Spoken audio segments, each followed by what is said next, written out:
வணக்கம் viewers, welcome back. So இன்றைக்கி வந்து நம்ம ஒரு சில கமெண்ட்ஸ், அதாவது நம்ம கௌதம் ப்ரோ வந்து நிறைய கமெண்ட்ஸ் எடுத்துகிட்டு வந்திருக்காங்க, அதை நம்ம பார்க்கலாம். ஸோ ஃபஸ்ட்டு வந்து பார்த்தீங்கன்னா மிஸ்டர் ஹேக்கர் அப்படிங்கிற ஒரு நண்பர் வந்து ஒரு கேள்வி கேட்டிருக்காரு. Hi bro, I am currently using OnePlus 13 12GB variant. After update, the phone feels very smooth and fast response. And the new floating notification is smooth. I like it very much. But at the same time, the battery is downgraded a lot. Previous update, I got near 10 to 11 hours of SOT. உங்க எல்லாரும் இந்த வீடு பூந்து நான் வந்துட்டு எனக்கு வந்து இந்த மாதிரிலாம் வரமாட்டேங்குதுன்ற வயிற்றுச்சல் தான் வரதில்ல. இப்போ வந்து எனக்கு குறைஞ்சிருச்சு, 7லேருந்து 8 மணி நேரம் தான் வருது. I don't have any meta apps வேற. ஓ, அதனால தான் உங்களுக்கு நல்லா வருதோ? சரி, okay. Those some say after updates they have got lot of heating issues in community. My phone does not heat at all and I always use mobile data 5. 10 ல இருந்து 11 மணி நேரம் மொபைல் டேட்டா. எனக்கு தெரிஞ்சு அது நெட்வொர்க் சைடு இது கூட இருக்கலாம். Train மத்தவங்களுக்கு இப்படி இருக்கலாம்ல ப்ரோ, அவங்க மெட்டா ஆப்ஸ் யூஸ் பண்ணலாம்ல. ஆமா, மெட்டா ஆப்ஸ் பட் ஆனா வைஃபை யூஸ் பண்ணுவாங்க. அது மெட்டா ஆப்ஸ் சும்மாவே பிடிக்கும். இப்போ இவர் வந்து அழகா நேக்கா மெட்டா ஆப்ஸ்ல இருந்து எஸ்கேப் ஆயிட்டாரு. ஆமா, வாழ்க்கை நிம்மதியா இருக்கு. ஆனா மொபைல் டேட்டால 8 hours வருதுன்னா எனக்கு தெரிஞ்சு நல்ல SOT தாங்க. அது 6000 mAhக்கு வரதுன்னா பெரிய விஷயம் தான் அது. சரி, பரவாயில்ல, இது வந்து ஓகே. மொத்தம் வந்து இப்போ ஃபோன் நல்லா ஸ்மூத் ஆயிடுச்சுங்கிறதையும் ஒரு மேட்டர் சொல்லியிருக்கீங்க. அப்படி பேட்டரி ட்ரெயின் இருந்தால் உங்களுக்கு அடுத்த அப்டேட்ல அவங்க ஃபிக்ஸ் பண்ணுவாங்க. ஏன்னா கம்யூனிட்டி அவன் லிசன் பண்ணிட்டு தான் இருக்கான் OnePlus. ஸோ அதில் நீங்கள் பயப்படுறதுக்கு ஒன்றும் கிடையாது. தாராளமாக அடுத்த ஒரு செக்யூரிட்டி பேட்ச் கிரிட்டிக்கல் அப்டேட் வேறு ஏதாவது விடுவானுங்க, விட்டு ஃபிக்ஸ் பண்ணிடுவாங்க. கொஞ்சம் நல்லவங்க தாங்க. ஆமா, என்ன ஒரு கோளாறுனா ஹேசல் பிளேட வச்சு கலர்லாம் பேசி என்னென்னமோ பேசி அது வேஸ்ட். கேமரா டிபார்ட்மெண்ட்ல கடைசியில கேமிங் ஃபோன்னு சொல்லி ஒரு யூட்டர்ன் போட்டாங்க பாருங்க, அதுதான் கொஞ்சம் மனசுக்கு வலிக்குது. ஓகே, அடுத்து எடிசன் அப்படிங்கிற நண்பர் வந்து S22 Ultra 1UI 7 அப்டேட்ல ஃபோன் சோலி முடிச்சு விட்டாங்க. நோட்டிஃபிகேஷன் வந்தா கூட ஹேங் ஆகுது. என் ஃப்ரெண்டு யூஸ் பண்றான். ரீசென்ட்லி 1 வீக் முன்னாடி S22 Ultraவை 24K சேல் பண்ணிட்டு இப்போ iQOO Neo 10R எடுத்துட்டான். சீரியஸ்லி சாம்சங் அப்டேட் வச்சு மார்க்கெட் பண்றாங்க, பட் அது ஒர்த்தே இல்லை. அப்டேட் பண்ணாம இருந்தா கூட நல்லா இருக்கும் போல. நெக்ஸ்ட் வெர்ஷன் பண்ணா அவ்வளவுதான். Only current flagship phone only working good properly. Others older சீரீஸ்லாம் சோலி முடிச்சு விட்டாங்க. ஆனா எனக்கு தெரிஞ்சு ரீசெட் பண்ணா கரெக்டா இருக்கும்னு நினைக்கிறேன். ஏன்னா 3 வருஷத்தோட OSோட ஃபுல் ஜங்க்குமே அதில் தான் இருக்கும். இல்ல, ஆனா அவர் இப்பதானே வாங்கியிருக்காரு இல்லையா? S22 Ultra 1UI 7ல போயிருச்சு அப்படின்றாரு. அதுதான் கீழே கமெண்ட் கூட பண்ணியிருப்பாங்க. நம்ம கேட்சி ஃபைல்ஸ்லாம் கிளியர் பண்ணு. நீங்க அதுக்கு வந்து ஒரு ஃபேக்டரி ரீசெட் அடிச்சு செக் பண்ணி பாருங்க. எனக்கு தெரிஞ்சு இந்த லேக் கீலாம் இருக்காது, எல்லாமே கிளியர் ஆயிரும். ஆக்சுவலா S21 Ultraவே நல்லா இருக்குனாங்க ப்ரோ. அதான் ஜோக். அதனால ஏன்னா அதுக்கு அதுதான் லாஸ்ட் அப்டேட் மாதிரி. ஆமா, அதனால நீங்க உங்க சரி விடுங்க, வித்துட்டீங்க. அதுக்கப்புறம் என்னத்த? இல்ல, அவர் ஃப்ரெண்ட் வித்துட்டாராம். அதான் வச்சிருக்காரு இவர்கிட்ட. இவர் S22 Ultra யூசர் கிடையாது போலயே. ஆமா, இவர் ஒரு ஃப்ரெண்ட பத்தி பேசியிருக்காரு. ஓ அப்படியா? ஓகே. ஆமா, இவர் வந்து என்ன டிவைஸ்னு சொல்லியிருந்தாருன்னா நல்லா இருக்கும். யூஸ்வலாவே எல்லா பிராண்டுக்குமே அப்படிதாங்க. நீங்க வந்து ஒரு மேஜர் அப்கிரேட் போறீங்க, ஆண்ட்ராய்டு வெர்ஷன் போறீங்கன்னா ரீசெட் அடிக்கிறது பெட்டர். அது வந்து எல்லாருமே சொல்றது அதுதான், காமனா சொல்றது அதுதான். உங்களுக்கு வந்து எல்லாமே க்ளீன் ஆகி ஸ்மூத் ஆயிரும், புது ஓஎஸ்க்கு அடாப்ட் ஆயிரும் ஃபோன். ஸோ நீங்க அது எஸ்கேப் ஆயிடலாம். அதுக்குதான். சரி எடிசன் ப்ரோ, நீங்க என்ன ஃபோன் வச்சிருக்கீங்க, நீங்க எவ்வளவு ஜாலியா எஸ்கேப் ஆயிருக்கீங்கிறதையும் எங்களுக்கு சொல்லுங்க. அடுத்து K1N95 M1TH. என்னது இது? Can Smith. அதுதான் அப்படியே ஸ்டைலா போட்டிருக்காரு. சரி. அடுத்து வந்து ஹாய் ப்ரோ, நான் ரீசெண்டாக OnePlus 12 16/512 48Kக்கு வாங்கினேன். பரவாயில்லையே, செம்ம டீலாக இருக்கு. ஆனால் அமேசான் இன்கார்ட் ஆஃபரில் எல்லாம் சூப்பராக இருக்கு, எந்த குறையும் இல்லை. பட் ஒரு டவுட் என்னன்னா, யூடியூப்ல 4K 120fps வீடியோ ப்ளே பண்ணா அது 60லேயே ப்ளே ஆகுற மாதிரி இருக்கு ப்ரோ. ஏன் இருக்கு? 60லேயே 120 போட்டாலும் 60 மாதிரி இருக்கு. செட்டிங்ஸ்ல ஹை ரெஃப்ரெஷ் ரேட் செட் பண்ணி யூடியூப் ஓப்பன் பண்ணா 120fpsல செட் பண்ணாலும் it feels like the same. Is it normal or problem? If it is a problem please share me a solution. Last month software update patch நம்பர்ல இருந்து எல்லாம் போட்டிருக்காரு. After the update battery வந்து 1.5 டேஸ்ல இருந்து 1 டேக்கு கம்மி ஆயிடுச்சு. I am light user. Instagram, Netflix, YouTube, Spotify, ரேரா, COD. ஈவன் தோ அந்த அப்டேட் நம்பரை ரெடிட்ல OnePlus கம்யூனிட்டிலையும் செக் பண்ணா அவங்களும் ப்ராப்ளம் இல்லைன்னு தான் சொன்னாங்க. ஸ்டில் SOT கம்மி ஆயிடுச்சு, ஃபோன் ஹீட் ஆகுது. இன்ஸ்டாகிராம் மட்டும் இல்லை ப்ரோ, நம்ம வேணா இன்னொன்னு சொல்லலாம். இப்போ இவருக்கு வந்து மேபி இந்த அப்டேட் வந்து உட்காரும் போது ஏதாவது ஒரு சில பிரச்சனைகளை கிரியேட் பண்ணிருக்கலாம். அவரு இந்த கேட்ச் கிளியர் பண்ற மாதிரி வேலைகளோ அப்படி இல்லைன்னா வந்து அடுத்த அப்டேட் வெயிட் பண்ணலாம். அப்பயும் ஃபிக்ஸ் ஆகலைன்னா ரீசெட் தான். எப்பயுமே ரீசெட் தான் சொல்யூஷன். சரி, இது என்ன இது 120fpsல செட் பண்ணாலும் எனக்கு 60fps மாதிரியே இருக்குன்னு சொல்றாரு. யூடியூப் வீடியோல சொல்றாரு அவரு. ஆனா 120fps காட்டக்கூடாதுல்ல அப்ப? ஆமா, எனக்கு இது புரியவே இல்லை. அதான் பொருள் எப்பயுமே 60 தான் மேக்ஸிமம் காட்டும். நம்ம யூடியூப்ல அவ்வளவுதான் 4K 60 தான் காட்டும். ஆமா, 4K இருக்கு, 4K 16 காட்டும். 120 காட்டுமா என்ன? ஒருவேளை ஒரு MEMC-க்கு ஏதாவது சொல்றாரா? MEMC மேபி சொல்லுவார் நினைக்கிறேன். ஏன்னா யூடியூப்ல நாங்க இது வரைக்கும் பார்த்த வரைக்குமே 60 தான் மேக்ஸிமம் காட்டுமே. 4K ல 60 தான் காட்டுது. ஏன்னா ஸ்லோமோ கைஸே பாத்தீங்கன்னா ஸ்லோமோ எடுப்பாங்க. ஆனா போடுற வீடியோ என்னமோ பாத்தீங்கன்னா 50 இல்லாட்டி 60 இதுலதான் ஏன்னா யூடியூப் அவ்வளவுதான் எடுக்கும், அதுக்கு மேல வராது. இவர் யூடியூப்ல நான் 120 FPS வீடியோ பார்த்துட்டாரு. அதான் ஒருவேளை எம்இஎம்சி எனக்கு வித்தியாசமே ஃபீல் ஆகலன்னு சொல்றாரு. இருக்கலாம் maybe. அதான் நான் 60 FPS ஓட வீடியோ பாக்குறேன். எம்இஎம்சி மாதிரி ஒரு விஷயத்தை நான் வந்து அதுல எக்ஸ்பீரியன்ஸ் பண்ணணும்னு பூஸ்ட் பாக்குறேன். பண்ணி காட்டும் அப்படின்னு. ஓகே. ஒருவேளை எனக்கு டவுட் என்ன தெரியுமா, எம்இஎம்சியே ஆல்ரெடி பாத்தீங்கன்னா வெறும் 60 ஹெர்ட்ஸ்க்கு தான் ஆல்ரெடி இருக்கிற 15 25 FPS தள்ளி விடும்னு நினைக்கிறேன். கரெக்ட். சோ அதனால 120 வந்து கொஞ்சம் சந்தேகமான விஷயம் தான் ப்ரோ.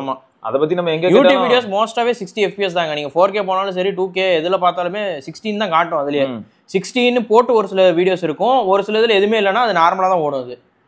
இது சமயம் இருந்தது, நானும் பார்த்தேன் ப்ரோ. சிவசந்தோஷ் அப்படிங்கிற நண்பர் வந்து என்ன சொல்லியிருந்தாருன்னா, வச்சன் வந்து ஆல்ரெடி என்ன சொன்னா, அந்த மாதிரி வந்து 10R என்னால நியோ 10R அந்த மாதிரி வீடியோ பண்ணும்போது கூட சொல்லியிருப்பாங்க, அமேசான் பே ஆக்டிவேட்டே பண்ண முடியல. ஆமா. அது என்ன பண்றேன்னா இவர் என்ன சொல்லியிருப்பாருன்னா, மொபைல் டேட்டால டவுன்லோட் பண்ணி ரெஜிஸ்டர் பண்ண சொல்றாரு. ஆமா, மொபைல் டேட்டாலேயே டவுன்லோட் பண்ணணும் ஆப்பை, திரும்ப மொபைல் டேட்டாலேயே நீங்க ரெஜிஸ்டர் பண்ணணும் அப்படின்றாரு. இந்த காம்பினேஷன்ல போனா கரெக்டா வேலை செய்யுது, கரெக்டா வருது. ஆமா, இதே வைஃபைல டவுன்லோட் பண்ணிட்டு மொபைல் டேட்டாலயோ இல்லாட்டி மொபைல் அதாவது ஏன்னா எஸ்எம்எஸ் வெரிஃபிகேஷன்ல பண்ணா ஆக மாட்டேங்குதுன்றாரு.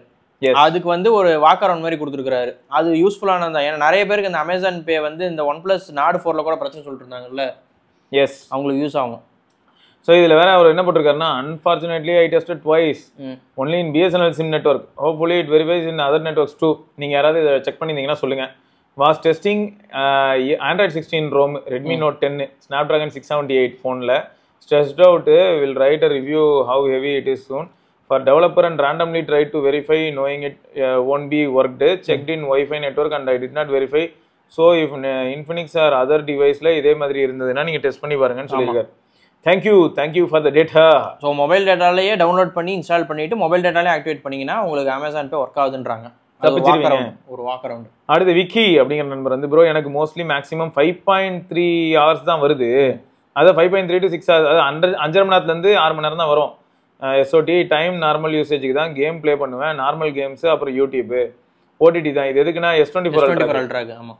ஸோ அப்போ S24 அல்ட்ரா வந்து இவங்க எல்லாருக்குமே நான் கேஷுவலாக கொஞ்சம் கேஷுவல் கேம்ஸ் மீடியான்னு யூஸ் பண்ணாலே 6 மணி நேரம் தான் சொல்கிறேன். கேம் விளாண்டா உங்களுக்கு ஆப்வியஸ்லி கம்மியாக தாங்க வரும். ஒருத்தர் வந்து 9 hours 10 hours தான் வருதுன்னு போட்டிருந்தாரு S24 அல்ட்ராக்கு. நான் எடுத்து வச்சிருக்கேன் அங்கே மட்டுமே 9 hours அசால்ட்டாக வருதுங்க அப்படின்றாரு. எனக்கு இந்த பிரச்சனை இல்லை அப்படின்றாரு. சரி, விக்கி ப்ரோக்கு வந்து 5:30லேருந்து 6 மணி நேரம். அடுத்து கேம் விளாடுறாரு. ஆமா, செல்வ பிரதீப் அப்படிங்கிற நண்பர் recently bought S24 ultra in Samsung shop offer. Got it for 75K with the exchange of my S21 FE Exynos. I am happy with the S24 Ultra. Camera and display are incredible. I use my S Pen a lot and the weight distribution is good, performance is good and the battery life is also good. I am getting 8 hours of SOT. I am a casual user. Overall it is a value for money every penny. Exchange Casio சைடுல வந்தாங்களா என்னன்னு கேட்டிருக்காங்க. நம்மால என்ன reply பண்ணலையா? ஆமா, பண்ணல.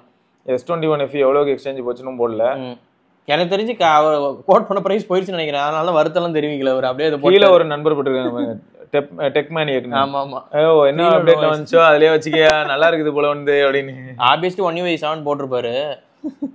அடுத்து நிர்மல்ராஜ் யூடியூப் அப்படிங்கிறவர் வந்து, hi bro, I bought S25 256GB by exchanging Pixel 6a for 54K வாங்கியிருக்காரு. Big leap in performance and all aspect, no major difference in camera except video which look great in S25. This is good for me to push for at least 4 years. ஆமா, 6Aல இருந்து ஒரு பெரிய jump தான் அது bro. அது எப்பயுமே என்ன ஆயிடுதுன்னா, இன்னொன்னு சப்ஜெக்டிவா இருக்கு ப்ரோ. ஒரு சிலருக்கு வந்து பாத்தீங்கன்னா காம்பாக்டான போனையே கூட ப்ராப்பரா ஹேண்டில் பண்றதுக்கு தெரியுது. எப்படி சொல்ல வரேன்னா, சிலர் வந்து என்ன பண்றாங்கன்னா, போனோட பேட்டரியை இம்ப்ரூவ் பண்றதுக்காக நீங்க தெரிஞ்சு வாங்கினீங்கன்னா இது வருத்தப்பட மாட்டீங்க. தெரியாம வாங்கி விட்டு பேட்டரி நிக்கலன்னா அப்புறம் என்ன போய் சொல்றது அதுல. ஏன்னா இதான் நான் பாக்குறேன். ஒரு சிலர்லாம் என்ன ஆகுதுன்னா, பெரிய எக்ஸ்பெக்டேஷன் வாங்கிட்டு எனக்கு வந்து பேட்டரி நிக்கல அப்படின்னு சொல்லி அப்புறமா வந்து கோவமும் பண்றாங்க. கரெக்ட். நாங்க முதல்ல இருந்து சொல்றது என்னன்னா, காம்பாக்டான போன் வேணும், அதுல நல்ல பேட்டரி லைஃப் வேணும் அப்படின்னா வேற வழி இல்லாம சைனீஸ்க்கு தான் போக. இப்ப 13s இருக்குது, அதை விட்டா என்ன X200 FE வரப்போகுது. ஆமா, அப்புறம் Xiaomi 15 இருக்கு. Xiaomi 15 இருக்கு. இந்த மாதிரியான டிவைசஸ் மட்டும் தான் இருக்கு. மத்தபடி வேற எதுவுமே என்ன, பிக்சல் இருக்கு. பிக்சலும் கூட இப்போ ஓரளவுக்கு Pixel 8 நல்லா இருக்குது. வருது.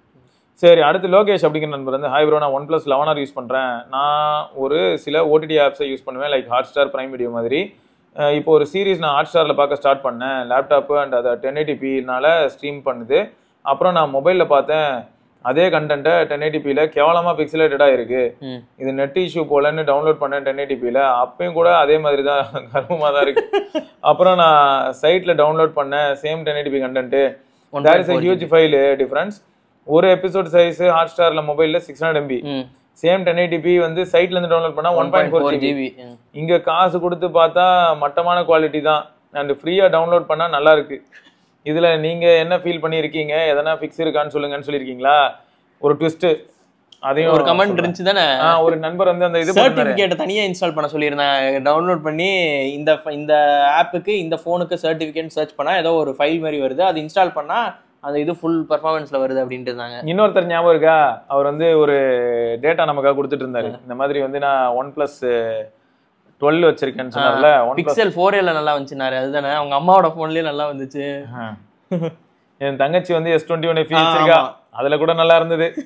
மனசு கேட்கல, தூக்கு மாட்டிக்கலாம்னு நினைச்சேன். சர்டிபிகேட் நம்மளே மேனுவலா இன்ஸ்டால் பண்ற மாதிரி வாக் அரவுண்ட் கொடுத்துருந்தாங்க. ஆமா. சோ அவர் வந்து திரும்ப அனுப்பியிருந்தாரு பிருத்வி. ஓகே. என்ன அனுப்பியிருக்காருன்னா டேட்டாலாம் அனுப்பியிருந்தாரு. இதோ பாருங்க ப்ரோ, பாருங்க வைட் லைன் பாருங்க ப்ரோ, இது 4A ஓடுது ப்ரோ. ஆமா, ஃபுல் ஹெச்டின்னு போட்டிருக்கு ப்ரோ, ஆனா கரெக்டா வேலை செய்யுது. இதுவும் ஃபுல் ஹெச்டின்னு தான் OnePlus 12க்கு போட்டிருக்கு, ஆனா வேலை செய்ய மாட்டேங்குது அப்படின்னு போட்டிருந்தாரு. நான் என்னென்னமோ டெஸ்ட் பண்ணி பார்த்துட்டேன் ப்ரோ. என் டிக்கெட்டை க்ளோஸ் பண்றதுக்காக அந்த கடையில இருக்கானே, ஆமாங்க OnePlusல ஒர்க் ஆகலன்னு சொல்லி டிக்கெட்டை க்ளோஸ் பண்ணி அனுப்பிட்டாருனே அப்படின்னு. ஸோ இப்போதைக்கு வந்து இது ஏன்னா இவன்ட்ட கேட்டா அவன் என்ன சொல்றான், நெட்ஃபிளிக்ஸ் கிட்ட கேட்டா எனக்கு அதுக்கு சம்பந்தம் இல்ல. நெட்ஃபிளிக்ஸ் சைடுல எல்லாமே அவன் கரெக்டா தான் கொடுத்துட்டு இருக்கான். அவங்க போன் கம்பேர் பண்ணா நீங்க போனை தான் கேட்கணும் அப்படின்றான். அவன் என்ன பண்ணுவான்? ஸோ OnePlus ஏன்னா இவர் வந்து ஸ்டோரை விசிட் பண்ணும்போது ஸ்டோர்ல இருக்கிற ஒருத்தர் OnePlus தான் வச்சிருக்காராம். அவர் சொல்லியிருக்காரு, என்கிட்டயும் OnePlus தான் இருக்கு, ஒர்க் ஆகல தம்பி அப்படின்னு சொல்லிட்டாராம். அதோட சர்டிபிகேட் இன்ஸ்டால் பண்ற மாதிரி இருக்குங்க. OnePlusலயே அந்த ஃபைல்ஸ் ஏதோ இருக்கு, நாம அதை இன்ஸ்டால் பண்ணோம்னா அந்த 4Kன்றது அன்லாக் ஆகுது. அது அந்த சர்டிபிகேட் இருக்குமா ப்ரோ? உள்ள போயிட்டு இந்த 600 MB சொன்னார் பாத்தீங்களா, ஒருவேளை ஹாட்ஸ்டார் உள்ள போயிட்டு டேட்டா சேவர் மாதிரி ஏதாவது செட்டிங்ஸ்ல இருந்து அதெல்லாம் தூக்கி விட்டுட்டு, எனக்கு டேட்டா சேவரே இல்ல, ஆல்வேஸ் ப்ரிஃபர் ஹை குவாலிட்டி அந்த மாதிரி. அந்த மாதிரி இருக்கு ஆப்ஷன், அந்த மாதிரி இருக்கு. நெட்ஃபிளிக்ஸ்லயே இருக்குங்க. உங்களுக்கு டவுன்லோட் பண்றது ஹை குவாலிட்டியில டவுன்லோட் பண்ணுமா இல்ல நார்மல் குவாலிட்டி போதுமான்னு கேட்கும். நெட்ஃபிளிக்ஸ்லயே இருக்கு. ஸோ அது எப்படி இருக்குன்றது நீங்க செக் பண்ணி பார்த்துக்கோங்க. டவுன்லோட்ஸ் வந்து என்ன கிளாரிட்டி ஹையஸ்ட்ல இருக்கான்னு பார்த்துக்கோங்க. ஏன்னா டேட்டா சேவ் பண்றன்ற பேர்ல கிறுக்குத்தனமா மீடியம்ல இருக்கும் சம்டைம்ஸ். கரெக்ட் தான். சரி, ராகுல்ங்கிற நம்பர் வந்து மாஸ் பண்ணிட்டாரு, அதனால ஒரு கமெண்ட்டை வந்து நான் என்ன பண்றேன், அடுத்த வீடியோக்கு ஸ்கிப் பண்ணிக்கிறேன். ஏன்னா அது ஒரு பெரிய கமெண்ட், தனியாக தான் நம்ம பேசி ஆகணும். ஓகே. அப்புறம் வந்து பேக்ட் அப்படின்னு ஒரு நண்பர் வந்து CMF Buds Pro 2 battery not charge most of the time, I move to wired headphone, disappointed on Nothing product. Bro இது ஆக்சுவலா நாங்கள் ஆல்ரெடி சொல்லியிருக்கோம், கொஞ்சம் கோளாரா தான் இருக்கு. CMFலயும் கோளாறு இருக்கு, நத்திங்லயும் இயர்லாம் 12,000 ரூபா. சரி, 8,000 வைப்போம், அப்படியே அதுல கோளாறு இருக்கு. இது Buds Pro 2 ப்ரோ, புதுசா வந்தது ப்ரோ. இது வந்து 4,000 சில்லற ரூபாய். நான் தான் சொன்னேன் ப்ரோ, Buds Pro 2 வந்து நம்ம பரத் யூஸ் பண்ணிட்டு இருந்தா, கேஸ்ல கண்ட்ரோல்ஸ் நீங்களும் தான் ரிப்போர்ட் பண்ணிருந்தீங்க பேட்டரி நிக்கல அப்படின்ட்டு, ஞாபகம் இருக்கு. பரத் தான் ஃபுல்லா யூஸ் பண்ணி 3 மாசத்துலயே நாக்கதலிருச்சு. ஆமா, அதனால அது கொஞ்சம் கோளாறு தாங்க. சரியா, நீங்க அவ்வளவு காசு போட்டெல்லாம் வாங்கும்போது கொஞ்சம் பிரச்சனை இருக்குங்கிறத ஞாபகம் வச்சுட்டு வாங்க. துர்கை ராஜ் அப்படிங்கிறவங்க வந்து, அண்ணா என்னோட நத்திங் போன் 2Aல அல்ட்ரா ஒய்ட்ல இருந்து நார்மல் போட்டோ போகும்போது கேமரா பிளர் ஆகுது, என்ன ரீசன் ப்ளீஸ் சொல்லுங்க. கேமரா பிளர் ஆகுதுன்னா ஒருவேளை இப்போ பிட்வீன் கேமரா டிராவல் பண்ணும்போது பிளர் ஆகுறது யதார்த்தம். அது வந்து நம்ம எப்படி அனிமேட் பண்றோம்னு இருக்கு. இப்போ ஒரு சிலர் என்ன பண்ணுவாங்க, போட்டோ அவுட்புட்டே பிளர் ஆகுதுன்னா இந்த மாதிரி ப்ரோ. அவங்க எனக்கு டவுட் என்னன்னா பிளர் ஆயிட்டு மூவ் ஆகும், அது தெரியுது. அது பிளர் ஆகுதுன்றது போட்டோ அவுட்புட் என்னன்றது தெளிவா சொல்லல. இது எனக்கு வந்து இப்படி மூவ் ஆகும்போது பிளர் ஆகுறது சொல்றாங்கன்னு தோணுது. மிட் ரேஞ்ச் போன்ல அந்த இது தெரியும், பிளர் தெரியும், கொஞ்ச நேரம் ஆயிட்டு அடுத்து மோட்டோலாம் வரும் அந்த மாதிரி. ஸோ அந்த மாதிரினா பிரச்சனை இல்லை. ஆனா எடுக்கிறதே பிளரா தான் எடுக்குது அப்படின்னா நீங்க சர்வீஸ் சென்டர் தான் விசிட் பண்ணணும். ஆமா, சரியா. பிட்வீன் நான் இப்போ அல்ட்ராவைட்ல இருந்து பிரைமரி போறேன், பிரைமரில இருந்து அல்ட்ராவைட் வரேன்னும் போது அந்த ஒரு இது இருக்குங்க. ஏன்னா அந்த சிப் அவ்வளவுதான் கெப்பாசிட்டி, டப்புன்னு மூவ் ஆகாது. இல்லாட்டி இவனுங்க எந்த லட்சணத்துல இம்ப்ளிமெண்ட் பண்ணி வச்சிருக்காங்களோ கேமரா ஆப்ல, ஸோ அதை பேஸ் பண்ணியிருக்கோம். அடுத்து சூசன் அப்படிங்கிற நண்பர் வந்து, hi bro, hope you read my comment. I am using iPhone 14 since October 2023. During last week April, I changed the home and lock screen wallpaper right after the pink color vertical line appeared in my screen near battery percentage. After a few weeks, I got changed to green color. It got changed to green color. Pink la green. I came across several articles about this. People say this may cause due to overheating or contact with water. Please guide me with this.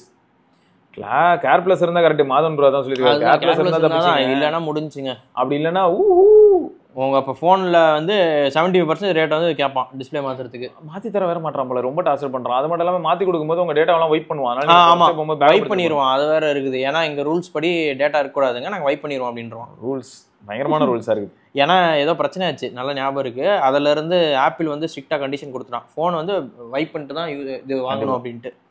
அடுத்து வந்து கொலாஸ் ரெக்ஸான் அப்படிங்கிற நண்பர் வந்து, bro Redmi watch 3 active 1.5 இயர்ஸாக use பண்ணுறேன், அதில் still working fine, GNSS tracking good, step counter ஓகேவாக தான் இருக்குது, ஸ்லீப் ட்ராக்கிங் அவ்வளோவா யூஸ் பண்ணதில்லை, but still watch good one time charge பண்ணால் 4 days கண்டினியூஸாக ஒர்க் பண்ணுது. All notification enabled, always connected to device. Thank you bro. வருது பெரிய விஷயம். எனக்கு வந்து வாட்ச் மூவ்லாம் நான் யூஸ் பண்ணும்போது எனக்கு எப்படி இருந்ததுன்னா, எனக்கு ஸ்கிப்பிங்லாம் மாசா பண்ணிச்சு. ஸ்கிப்பிங் கவுண்ட் எல்லாம் கூட சூப்பரா வந்துச்சு. இல்ல நோட்டிஃபிகேஷன் எல்லாமே ஆன் பண்ணி 4 நாள் வருதுன்னா சூப்பர் பேட்டரி லைஃப்ங்க அது. எனக்குலாம் வந்து வேலைக்கு ஆகாது. எனக்கு என்ன ஃபீல் ஆகும்னு பாத்தீங்கன்னா, கோடியில ஒரு நோட்டிஃபிகேஷன் கோடிலாம் வராது. என்ன வரும்னா அந்த டிஜிட்டல் வெல்பீயிங் இருக்குல்ல ப்ரோ, ஆமா அதுக்குள்ள போய் பார்க்கும்போது என்ன சொல்லணும்னா, சரி நீ இன்னும் நோட்டிஃபிகேஷன் எனேபிள் பண்ணி செத்து போயிரு அப்படின்னு சொல்லுவாங்க. ஆமா. அதனால இது உள்ள போய் பார்த்தா இப்படி நோட்டிஃபிகேஷன் வந்ததுன்னா ஃபோன் என்ன இது வாட்ச் என்ன ஆகும், வைப்ரேஷன் மட்டும் தான் ஆயிட்டு இருக்கும். ஒரு நிமிஷம் வைப்ரேட் ஆகும், வேலையே பார்க்க முடியாது ப்ரோ. ஆமா. அதனாலேயே தான் நான் என்ன பண்ணிடுவேன்னா SMS ஃபோன் கால் மட்டும் தான் மெயின் ஆனதுக்கு மட்டும் கொடுத்துச்சு. அதோட மெயில் சில சமயங்கள்ல மெயில் எனேபிள் பண்ணுவேன். மத்ததெல்லாம் எனேபிள் பண்ணா அப்புறம் நம்ம வேலையே பார்க்க முடியாது ப்ரோ. எதுவுமே வெறும் வைப்ரேஷன் தாங்க அது, அவ்வளவுதான். ரைட்டுங்க. ஸோ இதெல்லாம் தான் இன்னைக்கான கமெண்ட்ஸ். வேற சில கமெண்ட்ஸ் நம்ம திரும்ப இன்னொரு பதிவில் சந்திப்போம். அதுக்கு சிவபரணி கௌதம் பார்க்கலாங்க. பாய். வண்டியை விடாம நாள் கணக்கா சுத்திட்டு இருக்கான். மறக்காம சர்ப்ரைஸ் பண்ணுங்க. தேங்க்யூ. என்ன ராமலிங்கம் ஆலைய பார்க்க முடியல. எப்படி இருக்க? நான் நல்லா இருக்கேன். நீ எப்படி இருக்க? நல்லா இருக்கானப்பா. மத்தவன் பேச்ச கேட்காதே, பெத்தவன் பேச்ச கேளு. யதோ யதோ கவசாக்கி, அதோ அதோ மிட்சுபிஷி, சௌபாக்கியா.